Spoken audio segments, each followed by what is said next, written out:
今回は、ラスティーネルウイスキーベースのスタンダードカクテルです。使用するお酒はドランビー、これはウイスキーベース、ハイランドのウイスキーをベースにした甘さのある、蜂蜜のようなリキュール、甘い感じのアルコールの強いリキュールです。あとベースになるウイスキー、これはウイスキーはお店によって違ったりとか、使用するウイスキーも全く違うと思いますけど、今回はこのタリスカを使ってお作りしたいと思います。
ラスティネール完成しました。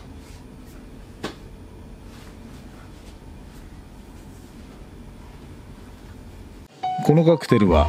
色合いが錆びた釘を連想させるような赤茶色をしていることから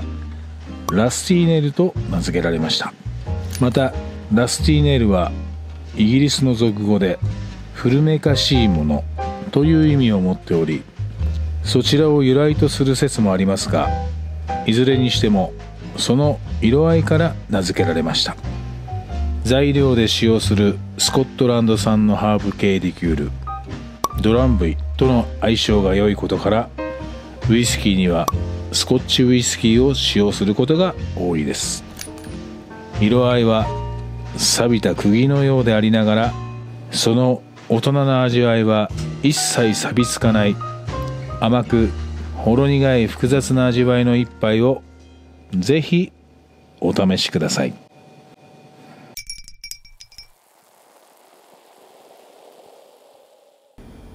ではラスティネールテイスティングしたいと思います。いただきます。ジーザス。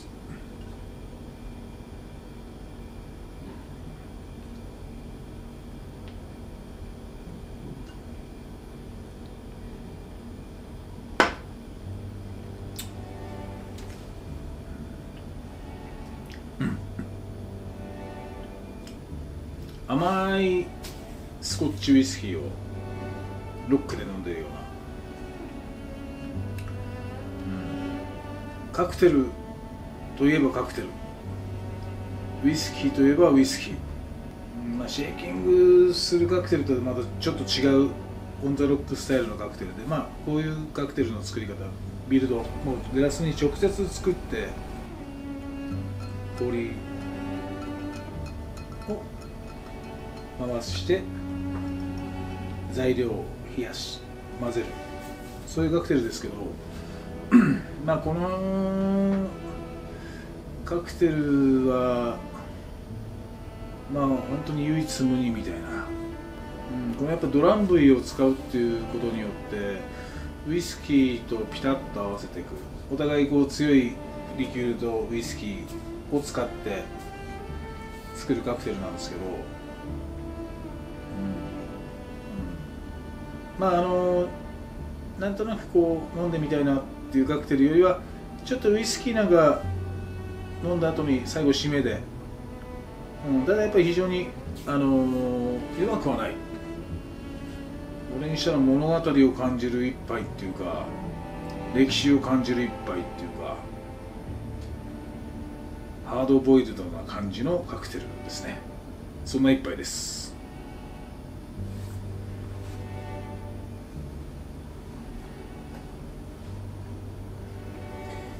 マスター、ラスティネールのカクテル言葉は、私の苦痛を和らげる、という言葉があるそうです。これを飲んだ時に少し楽になるのかな、なんか忘れちゃうのかな、嫌だったこととか。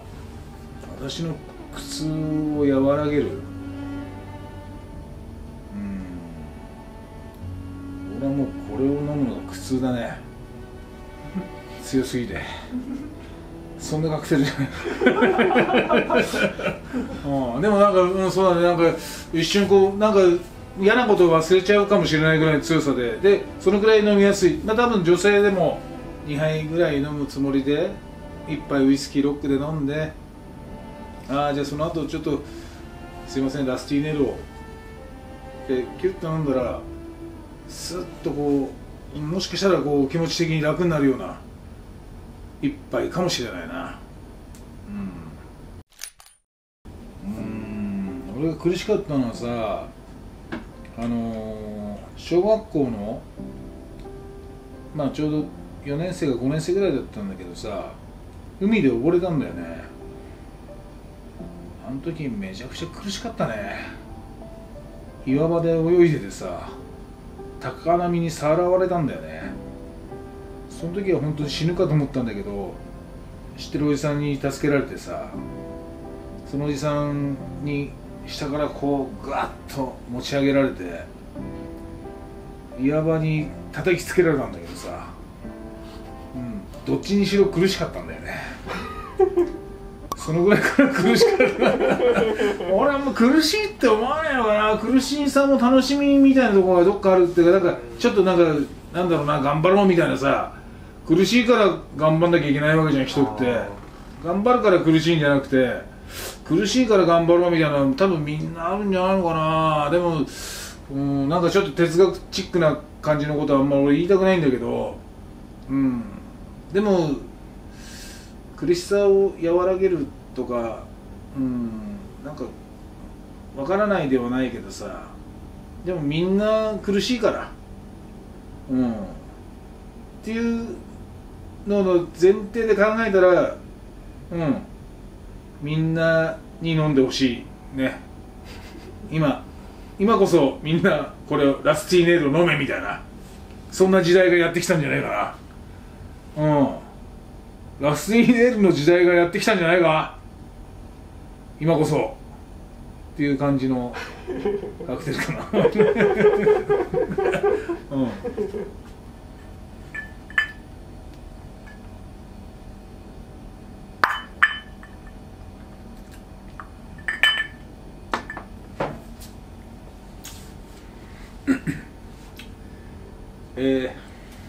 今回はウイスキーベースのカクテルラスティネールをお作りしました。最後の締めで一杯、もしくは今日一杯これを飲んで嫌なことを忘れよう、そんな時にも飲めるような一杯かなと思います。みんな苦しいから、苦しいのを忘れようなんて、酒に頼るみたいな気持ちではなく、ちょっと疲れたな、一杯飲みたいなっていう感じで、ぜひバーに行った時にこの一杯を覚えておくのもいいかな。今回はラスティーネールをお作りしました。どうもご視聴ありがとうございます。